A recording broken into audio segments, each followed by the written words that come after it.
നമസ്കാരം. ബഹ്റൈൻ വാർത്ത ഈവനിംഗ് അപ്ഡേറ്റ്സിലേക്ക് സ്വാഗതം.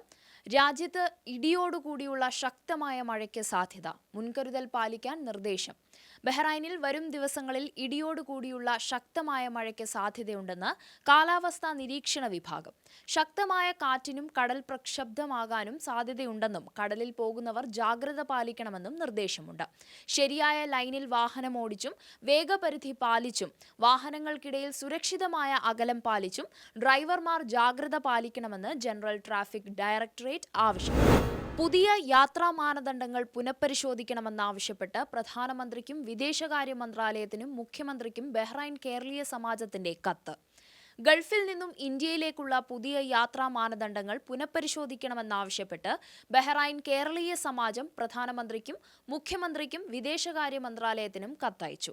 ഇന്ത്യയിലേക്ക് പോകുന്നവർ 72 മണിക്കൂറിനുള്ളിലെടുത്ത കോവിഡ് നെഗറ്റീവ് എയർ സുവിധ പോർട്ടലിൽ അപ്ലോഡ് ചെയ്യണമെന്നും ഇന്ത്യയിലെ വിമാനത്താവളങ്ങളിൽ എത്തിയ ശേഷവും കോവിഡ് പരിശോധനയ്ക്ക് വിധേയമാകണമെന്നുമുള്ള കേന്ദ്ര സർക്കാരിന്റെ നിബന്ധനകളിൽ പ്രവാസികൾ ഇതിനോടകം തന്നെ ആശങ്ക രേഖപ്പെടുത്തിയിരുന്നു. കോവിഡ് മഹാമാരിയിൽ സാമ്പത്തികമായി തകർന്ന പ്രവാസികൾ നാട്ടിലേക്ക് അധിക തുക നൽകി എടുക്കുന്ന ഫ്ലൈറ്റ് ടിക്കറ്റിനു പുറമെ 2 ടെസ്റ്റ് എടുക്കണമെന്ന നിയമം ഏറെ പ്രയാസം സൃഷ്ടിക്കുന്നതാണെന്നും ഭൂരിഭാഗം വരുന്ന സാധാരണക്കാരായ പ്രവാസികൾക്ക് കുടുംബവുമായി നാട്ടിൽ പോകാൻ ഈ നിയമങ്ങൾ തടസ്സമാവുകയാണെന്നും കത്തിൽ സൂചിപ്പിക്കുന്നു. ഒരു ടെസ്റ്റ് മാത്രം നിർബന്ധമാക്കുകയും അത് സൗജന്യമാക്കണമെന്നും വാക്സിൻ സ്വീകരിച്ചവർക്ക് ക്വാറന്റീനിൽ നിന്നും ഇളവ് നൽകണമെന്നും കേരളീയ സമാജം പ്രസിഡന്റ് PV രാധാകൃഷ്ണപിള്ള, വിദേശകാര്യമന്ത്രി S ജയശങ്കർ, സഹമന്ത്രി V മുരളീധരൻ, മുഖ്യമന്ത്രി പിണറായി വിജയൻ, കേരള ആരോഗ്യമന്ത്രി KK Shailaja, chief secretary Vishwas Mehta, principal secretary doctor Elangovan, NORKA CEO Harikrishnan Namboothiri എന്നിവരോടുകൂടി ശ്രദ്ധ ക്ഷണിച്ച് അയച്ച കത്തിൽ അഭ്യർത്ഥിച്ചു. കോവിഡ്-19 പോരാട്ടത്തിൽ റോബോട്ടുകളെ വിന്യസിക്കാനൊരുങ്ങി ബഹ്റൈൻ. കോവിഡ്-19 പോരാട്ടത്തിൽ യാത്രക്കാരെ സഹായിക്കുന്നതിനും അധിക പരിരക്ഷ നൽകുന്നതിനുമായി പുതിയ എയർപോർട്ട് ടെർമിനലിൽ റോബോട്ടുകളെ വിന്യസിക്കും. പകർച്ചവ്യാധിയുടെ ഫലമായി ഹാൻഡ് സാനിറ്റൈസേഷൻ സ്റ്റേഷനുകളും സംരക്ഷണ പ്ലാസ്റ്റിക് കവചങ്ങളും ഉൾപ്പെടെ നിരവധി മുൻകരുതൽ നടപടികൾ സ്വീകരിക്കുമെന്ന് ബഹ്റൈൻ അന്താരാഷ്ട്ര വിമാനത്താവളം അറിയിച്ചു. വിമാനത്താവളത്തിൽ പ്രവർത്തിക്കുന്ന റോബോട്ടിന്റെ ഫോട്ടോയും സാമൂഹിക അകലം പാലിക്കാനുള്ള സ്റ്റിക്കറുകളും വിമാനത്താവളത്തിൽ പ്രവേശിക്കുമ്പോൾ യാത്രക്കാരുടെ താപനില സ്ക്രീനിംഗ് ചെയ്യുന്നതും അടക്കമുള്ള കാര്യങ്ങൾ വിമാനത്താവളം അധികൃതർ പുറത്തുവിട്ടു. അൾട്രാ വയലറ്റ് സാങ്കേതിക വിദ്യ ഉപയോഗിക്കുന്ന റോബോട്ടുകളെ വിമാനത്താവളം അണുവിമുക്തമാക്കുന്നതിനാണ് വിന്യസിച്ചിരിക്കുന്നത്. കിങ് ഹമദ് കോസ്വേ പദ്ധതിയുടെ അവലോകന യോഗം നടന്നു. കിങ് ഹമദ് കോസ്വേ പദ്ധതിയുടെ ആദ്യഘട്ട പഠനത്തിനായി ഉന്നതാധികാര സമിതിയുടെ യോഗം ചേർന്നു. സാമ്പത്തിക സാങ്കേതിക പഠനത്തിന്റെ ഫലങ്ങൾ യോഗം ചർച്ച ചെയ്തു. പദ്ധതിയുടെ അനുബന്ധമായി GCC അംഗരാജ്യങ്ങളെ ബന്ധിപ്പിക്കുന്ന ഒരു റെയിൽവേ ശൃംഖലയും ചർച്ച ചെയ്തു.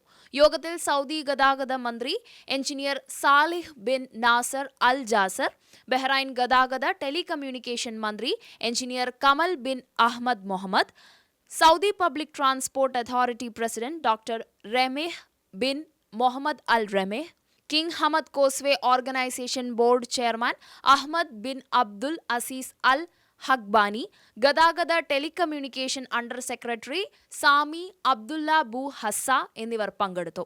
പദ്ധതിയുടെ ഏറ്റവും പുതിയ സംഭവ വികാസങ്ങൾ, സാമ്പത്തിക മാതൃക, ധനസമാഹരണ രീതി, സ്വകാര്യ മേഖലയുമായുള്ള സഹകരണത്തിന്റെ പൊതു ചട്ടക്കൂട്, പദ്ധതി ഘട്ടങ്ങൾ നടപ്പാക്കുന്ന സമയം, പരിഷ്കരണം എന്നിവ ഉൾപ്പെടെ വിശദമായ പദ്ധതി അവതരണം യോഗത്തിൽ നടന്നു. അൽ ഉല പ്രസ്താവന നടപ്പാക്കുന്നതിനുള്ള ഉഭയകക്ഷി ചർച്ചകൾ ആരംഭിക്കാൻ ഖത്തറിനെ ക്ഷണിച്ച് ബഹ്റൈൻ. GCC അഫയേഴ്സിന്റെയും വിദേശകാര്യ മന്ത്രാലയത്തിന്റെയും under secretary ambassador Waheed Mubarak Sayyar Doha സന്ദർശിച്ചു. വിദേശകാര്യമന്ത്രി doctor Abdul Latif bin Rashid al സയാനിയുടെ കത്ത് ഖത്തർ ഉപപ്രധാനമന്ത്രിയും വിദേശകാര്യമന്ത്രിയുമായ Sheikh Mohammed bin Abdul Rahman al താനിക്ക് കൈമാറി. 2021 ജനുവരി 5 സൗദി അറേബ്യയിലെ അൽ ഉല ഗവർണറേറ്റിൽ നടന്ന GCC സുപ്രീം കൗൺസിലിന്റെ 41ാമത് സമ്മേളനത്തിൽ സമ്മേളനത്തിൽ പുറപ്പെടുവിച്ച അൽ ഉല പ്രസ്താവനയിലെ വ്യവസ്ഥകൾ നടപ്പിലാക്കുന്നതിൽ ഇരു രാജ്യങ്ങളും തമ്മിലുള്ള തീർപ്പു കൽപ്പിക്കാത്ത പ്രശ്നങ്ങൾ സംബന്ധിച്ച് ഉഭയകക്ഷി ചർച്ചകൾ ആരംഭിക്കാനുള്ള ഔദ്യോഗിക പ്രതിനിധി സംഘത്തെ അയക്കുന്നതിനുള്ള ക്ഷണമാണ് കത്തിടപാടിൽ ഉൾപ്പെടുത്തിയിരിക്കുന്നത്. ബഹ്റൈൻ കിരീടാവകാശി പ്രാദേശിക പ്രസിദ്ധീകരണങ്ങളുടെ പത്രാധിപരുമായി കൂടിക്കാഴ്ച നടത്തി. കിരീടാവകാശിയും പ്രധാനമന്ത്രിയുമായ His Royal Highness Prince Salman bin Hamad al Khalifa പ്രാദേശിക വാർത്താ പ്രസിദ്ധീകരണങ്ങളുടെ പത്രാധിപരുമായി പത്രസമ്മേളനം നടത്തി. അഭിമുഖത്തിൽ രാജ്യത്തിന്റെ പുരോഗതിയും വികാസവും റിപ്പോർട്ട് ചെയ്യുന്നതിൽ പ്രാദേശിക വാർത്താ പ്രസിദ്ധീകരണങ്ങളുടെ പ്രധാന പങ്ക് റോയൽ ഹൈനസ് എടുത്തുകാട്ടി.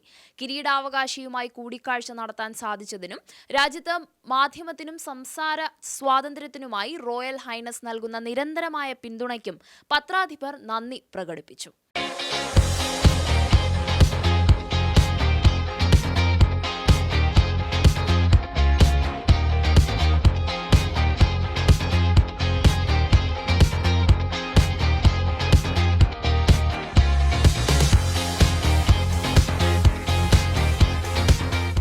5 വർഷത്തോളം റെസ്റ്റോറന്റിൽ നിന്നും പണം നൽകാതെ ഭക്ഷണം കഴിച്ച പ്രതിക്ക് തടവ് ശിക്ഷ. കുടിശ്ശികയുള്ള ബില്ലുകൾ അടച്ചില്ലെങ്കിൽ തടവുകാരന്റെ ജയിൽ ഭക്ഷണം തടയും. കുടിശ്ശികയുള്ള റിസോർട്ട്, ഹോട്ടൽ, റെസ്റ്റോറന്റ് ബില്ലുകൾ അടയ്ക്കാൻ ഉത്തരവിട്ട് കോടതി. ബില്ലുകൾ അടച്ചില്ലെങ്കിൽ കുറച്ചു മാസത്തേക്ക് ജയിൽ ഭക്ഷണം കഴിക്കുന്നത് തടയും. 5 വർഷത്തിനുള്ളിൽ 6500 ബഹ്റൈൻ ദിനാറിന്റെ ബില്ലുകൾ അടയ്ക്കാത്തതിനാലാണ് 54-കാരനായ ബഹ്റൈൻ പൗരനെ ലോവർ ക്രിമിനൽ കോടതി 2 മാസത്തെ തടവിന് ശിക്ഷിച്ചത്. 1 മാസത്തിനുള്ളിൽ കുടിശ്ശിക തീർപ്പാക്കിയാൽ ജയിൽ ശിക്ഷ ഒഴിവാക്കും. 2015 മുതലാണ് 54-കാരൻ ബിൽ തുക അടയ്ക്കാതെ റെസ്റ്റോറന്റിൽ നിന്നും ഭക്ഷണവും പാനീയങ്ങളും കഴിച്ചു തുടങ്ങിയത്. ഇന്ത്യൻ തൊഴിലാളിയുടെ മരണവുമായി ബന്ധപ്പെട്ട് സൂപ്പർവൈസറെ ജയിൽ ശിക്ഷയിൽ നിന്ന് ഒഴിവാക്കി. ഇന്ത്യൻ തൊഴിലാളിയുടെ മരണവുമായി ബന്ധപ്പെട്ട് നിർമ്മാണ മേഖലയിലെ സൂപ്പർവൈസറെ ജയിൽ ശിക്ഷയിൽ നിന്ന് ഒഴിവാക്കി. എന്നാൽ തൊഴിലാളിയുടെ മരണവുമായി ബന്ധപ്പെട്ട് സംശയാസ്പദമായി ശിക്ഷ ലഭിക്കുകയായിരുന്നു. 35-കാരനായ ഇന്ത്യൻ തൊഴിലാളി 2019 ഓഗസ്റ്റ് 21-ന് നിർമ്മാണത്തിലിരിക്കുന്ന മതിലിൽ വെള്ളം തളിക്കുമ്പോൾ വൈദ്യുതാഘാതമേറ്റാണ് മരിച്ചത്. സംഭവം അന്വേഷിക്കാൻ രൂപീകരിച്ച സമിതി ജോലിസ്ഥലത്ത് സുരക്ഷാ നടപടികളുടെ അഭാവമാണ് മരണകാരണമെന്ന് കണ്ടെത്തി. 2020-ൽ 40 ദശലക്ഷം ബഹ്റൈൻ ദിനാറിന്റെ കസ്റ്റംസ് തീരുവയും നികുതിയും ഇ പേയ്മെന്റായി ലഭിച്ചു. കസ്റ്റംസ് തീരുവയ്ക്കും നികുതികൾക്കുമായുള്ള ഇ പേയ്മെന്റിന്റെ വരുമാനം 2020-ൽ 40 ദശലക്ഷം ബഹ്റൈൻ ദിനാർ കവിഞ്ഞതായി customs affairs director general of planning and administrative affairs Sheikh Turki bin Duaij al Khalifa പറഞ്ഞു. കസ്റ്റംസ് മേഖലയിൽ ഇലക്ട്രോണിക് കൈമാറ്റം കൈവരിക്കുന്നതിനായി കസ്റ്റംസ് അഫയേഴ്സും ഇൻഫർമേഷൻ ആൻഡ് ഇ ഗവൺമെന്റ് അതോറിറ്റിയും തമ്മിലുള്ള സഹകരണത്തിന്റെ പ്രതിഫലമാണിതെന്ന് അദ്ദേഹം ചൂണ്ടിക്കാട്ടി. കസ്റ്റംസ് തീരുവയുടെയും നികുതി അടയ്ക്കലിന്റെയും ശ്രദ്ധേയമായ സേവനമാണ് സ്ഥിതിവിവര കണക്കുകൾ സൂചിപ്പിക്കുന്നതെന്ന് ഷെയ്ഖ് തുർക്കി പറഞ്ഞു. ഓഗസ്റ്റിൽ ഇ പേയ്മെന്റ് ആരംഭിച്ചതിന് ശേഷം വർഷാവസാനം വരെ 48,494 ഇടപാടുകൾ നടന്നു. ഇതിലൂടെ 4,04,81,844 ബഹ്റൈൻ ദിനാർ ലഭിച്ചു. ബഹ്റൈനിലെ ഇന്നത്തെ കോവിഡ് വിവരങ്ങൾ. ബഹ്റൈനിൽ 653 പേർക്ക് കൂടി പുതുതായി COVID-19 സ്ഥിരീകരിച്ചു. ഫെബ്രുവരി 24-ന് 24 മണിക്കൂറിനിടെ 13,546 പേരിൽ നടത്തിയ പരിശോധനകളിൽ നിന്നാണ് ഇത്രയും പേർക്ക് കൂടി കോവിഡ് സ്ഥിരീകരിച്ചത്. ഇവരിൽ 228 പേർ പ്രവാസി തൊഴിലാളികളാണ്. മറ്റ് 417 പേർക്ക് സമ്പർക്കങ്ങളിലൂടെയും 8 പേർക്ക് യാത്രാ സംബന്ധമായുമാണ് രോഗബാധയേറ്റത്. ഇതോടെ നിലവിലെ രാജ്യത്തെ കോവിഡ് ബാധിതരുടെ എണ്ണം 7,098 ആയി. ചികിത്സയിലുള്ളവരിൽ 72 പേരുടെ ആരോഗ്യനില ഗുരുതരമാണ്. 4.82% ഇന്നത്തെ ടെസ്റ്റ് പോസിറ്റിവിറ്റി നിരക്ക്. അതേസമയം 632 പേർ കൂടി രോഗമുക്തി നേടിയതോടെ ആകെ രോഗമുക്തരായവരുടെ എണ്ണവും 1,12,323 ആയി ഉയർന്നു. ഇന്നലെ മരണപ്പെട്ട 4 പേരടക്കം രാജ്യത്തെ ആകെ കോവിഡ് മരണസംഖ്യ 437 ആയി. ആകെ 30,35,157 പേരെ പരിശോധനകൾക്ക് വിധേയമാക്കിയിട്ടുണ്ട്. പ്രതിരോധ പ്രവർത്തനങ്ങൾ ശക്തമായി പുരോഗമിക്കുന്നതിനൊപ്പം കൂടുതൽ പേരിലേക്ക് പരിശോധനകൾ വ്യാപിപ്പിക്കുന്നതിനും പ്രതിരോധ വാക്സിനേഷനും തുടരുകയാണ്. ആകെ വാക്സിൻ സ്വീകരിച്ചവരുടെ എണ്ണം 2,84,948 ആയി ഉയർന്നിട്ടുണ്ട്. ഗൾഫ് യാത്രക്കാർക്കുള്ള പുതിയ നിബന്ധന കേന്ദ്ര സർക്കാർ പിൻവലിക്കണം. ബഹ്റൈൻ പ്രതിഭ. ഇന്ത്യയിലേക്കുള്ള യാത്രയ്ക്ക് പ്രവാസികൾക്ക് കടുത്ത നിബന്ധന ഏർപ്പെടുത്തിയ കേന്ദ്ര സർക്കാർ നടപടിയിൽ ബഹ്റൈൻ പ്രതിഭ ശക്തമായി പ്രതിഷേധിച്ചു. യാത്രയ്ക്ക് 72 മണിക്കൂറിനിടെ നടത്തിയ കോവിഡ് നെഗറ്റീവ് സർട്ടിഫിക്കറ്റിന് പുറമെ ഇന്ത്യയിൽ എത്തിച്ചേരുന്ന വിമാനത്താവളങ്ങളിൽ സ്വന്തം ചിലവിൽ വീണ്ടും ടെസ്റ്റ് നടത്തണമെന്ന കേന്ദ്ര സർക്കാരിന്റെ പുതിയ നിർദ്ദേശം പ്രവാസികളെ ദ്രോഹിക്കുന്നതും വെല്ലുവിളിക്കുന്നതുമാണ്. വിവിധ ഗൾഫ് രാജ്യങ്ങളിൽ 3000 മുതൽ 5000 രൂപ വരെയാണ് കോവിഡ് ടെസ്റ്റിന് ചിലവ് വരുന്നത്. നെഗറ്റീവ് സർട്ടിഫിക്കറ്റുമായി വരുന്നവർക്ക് ഇന്ത്യയിലെ വിമാനത്താവളങ്ങളിൽ 1700 രൂപ വരെ ടെസ്റ്റിന് നൽകേണ്ടി വരുന്നു. അതായത് 72 മണിക്കൂറിനിടെ ഇരട്ട പരിശോധന. ഇത് യുക്തിരഹിതമായ നടപടിയാണ്. കൂടാതെ സാധാരണക്കാർക്കും ജോലി നഷ്ടപ്പെട്ട് തിരിച്ചെത്തുന്നവർക്കും ഇത് കനത്ത സാമ്പത്തിക ഭാരം ഉണ്ടാക്കുന്നു. കുടുംബാംഗങ്ങളുടെ മരണവുമായി ബന്ധപ്പെട്ട് അടിയന്തര യാത്ര ചെയ്യുന്നവർ കോവിഡ് നെഗറ്റീവ് സർട്ടിഫിക്കറ്റ് ഇല്ലാതെ യാത്ര ചെയ്യാൻ ഡൽഹി എയർപോർട്ട് വെബ്സൈറ്റ് വഴി മുൻകൂട്ടി അപേക്ഷിക്കണമെന്നും അധികാരികൾ എടുക്കാവുന്ന തീരുമാനം അന്തിമമായിരിക്കുമെന്നും വ്യവസ്ഥയും പ്രവാസികൾക്ക് പ്രയാസകരമാണ്. അടിയന്തരമായി തീരുമാനമെടുക്കാൻ ഡൽഹി എയർപോർട്ട് വെബ്സൈറ്റ് മാത്രം എന്നത് തികച്ചും അപര്യാപ്തമാണ്. പ്രവാസികൾ എത്തുന്ന വിമാനത്താവളങ്ങൾ അതിൽ തീരുമാനമെടുക്കാനുള്ള ചുമതല നൽകണം. കോവിഡ് വാക്സിൻ എടുത്തവരുടെ കാര്യത്തിൽ കോവിഡ് ടെസ്റ്റ്, 14 ദിവസത്തെ ക്വാറന്റീൻ എന്നിവയിൽ ഇളവ് അനുവദിക്കണമെന്നും പ്രതിഭ ആവശ്യപ്പെട്ടു. മിക്ക രാജ്യങ്ങളും വാക്സിൻ എടുത്തവർക്ക് ഇളവ് നൽകുന്നുണ്ട്. 14 ദിവസത്തിൽ കുറഞ്ഞ കാലയളവിൽ മാത്രം രാജ്യത്ത് നിൽക്കുന്നവരുടെ കാര്യത്തിലും ക്വാറന്റീൻ വ്യവസ്ഥകളിൽ ഇളവ് വരുത്തണം. ടെസ്റ്റുകൾ നടത്തി ചെറിയ അവധിക്ക് നാട്ടിൽ വരുന്നവർക്ക് ക്വാറന്റീനിൽ ഇളവ് നൽകണമെന്നും പ്രസ്താവനയിൽ ചൂണ്ടിക്കാട്ടി. പുതിയ നിബന്ധന കേന്ദ്ര സർക്കാർ അടിയന്തരമായി പിൻവലിക്കണം. ഇതിനെതിരെ ശക്തമായ പ്രതിഷേധം പ്രവാസികൾ ഉയർത്തിക്കൊണ്ടുവരുമെന്നും ബഹ്റൈൻ പ്രതിഭ പ്രവാസി സമൂഹത്തോട് അഭ്യർത്ഥിച്ചു.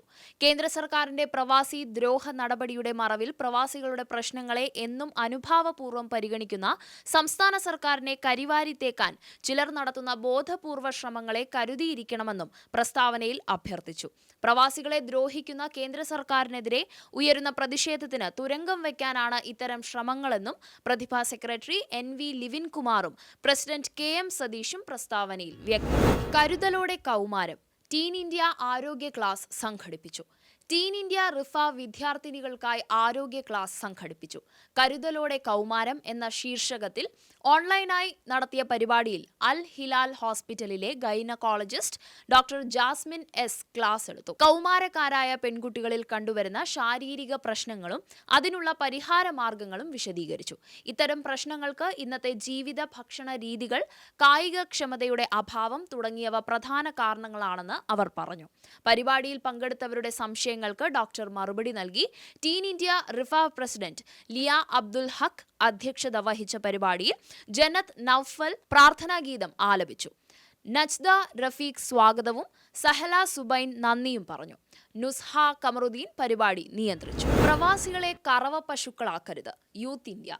യാത്രയ്ക്ക് മുൻപ് 72 മണിക്കൂറിനുള്ളിൽ കോവിഡ് ടെസ്റ്റ് നടത്തി നെഗറ്റീവ് സർട്ടിഫിക്കറ്റ് കയ്യിൽ കരുതുന്ന പ്രവാസികൾ നാട്ടിൽ വീണ്ടും ടെസ്റ്റ് നടത്തണം എന്ന പ്രവാസി വിരുദ്ധ കേന്ദ്ര നിയമം പ്രവാസികൾക്ക് കൂടുതൽ പ്രയാസമാകുന്നു.